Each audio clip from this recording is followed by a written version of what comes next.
హరే కృష్ణ అండి. నేను ఈరోజు భగవంతుడు పాడిన పాట భగవద్గీత డే 11 వీడియోని అప్లోడ్ చేద్దాం అనుకుంటున్నానండి. ఈ వీడియోని కూడా అన్ని వీడియోస్లోనే స్కిప్ చేయకుండా కంప్లీట్గా వీక్షిస్తారని ఆశిస్తున్నాను. హరే కృష్ణ. ఇప్పుడు ఎవరైనా మిస్టేక్ చేస్తారనుకోండి, ఆ మిస్టేక్ చేసాము అనే ఫీలింగు మన మనసులోనే ఉంటుంది కదండి. ఎందుకంటే మన మనసులో పరమాత్ముడు ఉంటాడు కాబట్టి అది తప్పు అని విచక్షణ తప్పు చేసేవారికి కంపల్సరిగా మనసులో అనిపిస్తూ ఉంటుందండి. కానీ కొంతమంది దుర్యోధనుడి లాంటి వారు తప్పు అని తెలిసినా సరే రాజ్యం కావాలి, పదవి కావాలి, ఎలా అయినా సరే తన రాజ్యకాంక్షను తీర్చుకోవాలి అని ఉంటుంది వారి మనసులో. పూర్వకాలం నుంచి ఉన్నదటండి. రాజ్యం ఒకరిది, అధికారం చలాయించేది ఇంకొకరు.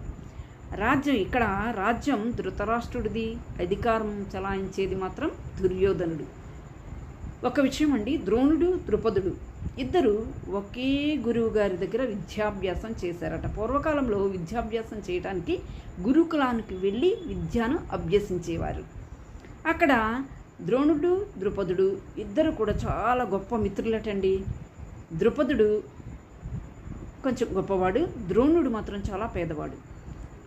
ద్రుపదుడు ద్రోణుడితో ఇలా అన్నాడట, నీకు ఎలాంటి సహాయం కావాలన్నా సరే నా దగ్గరకు రమ్మని చెప్పాడట. విద్యాభ్యాసం అయిపోయిన తర్వాత ఎవరి ఇంటికి వాళ్ళు వెళ్ళిపోయారు. ద్రోణుడు చాలా పేదరికంలో ఉండేవాడటండి. ఎంత పేదరికం అంటే తన పుత్రుడైన అశ్వత్థామకి కనీసం పాలు కొనే స్తోమత కూడా లేకపోతే తన తల్లి తన కుమారుడికి గోధుమ పిండిలో నీళ్లు కలిపి పట్టించేదటండి. అంత పేదరికం. అంతటి పేదరికంలో ఉన్న ద్రోణాచార్యుడు ఉండేవాడట. ద్రోణాచార్యుని భార్య, మీ స్నేహితుడి సహాయం కోసం ఒక్కసారి ద్రుపదుడి దగ్గరికి వెళ్ళి అడగండి అని చెప్పిందంట. ద్రోణుడు ద్రుపదుడిని సహాయం కోసం అడిగితే, నీ స్థాయి ఏంటి, నా స్థాయి ఏంటి, నీకు నాకు సంబంధం ఏంటి అని అవమానపరిచాడటండి ద్రుపదుడు. ఎవరిని? ద్రోణుడిని.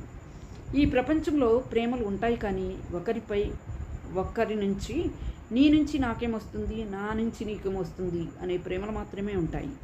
అవన్నీ స్వార్థపూరితమైన ప్రేమలు. ఈ ప్రపంచంలోనే అలాంటి ప్రేమలు ఉంటాయండి. ఈ భౌతిక ప్రపంచంలో నీ నుంచి ఏ విధమైన సహాయం లేకపోయినా సరే నీ పైన నాకు ప్రేమ ఉంటుంది అనేది చాలా అరుదుగా ఉంటుందటండి ఈ ప్రపంచంలో.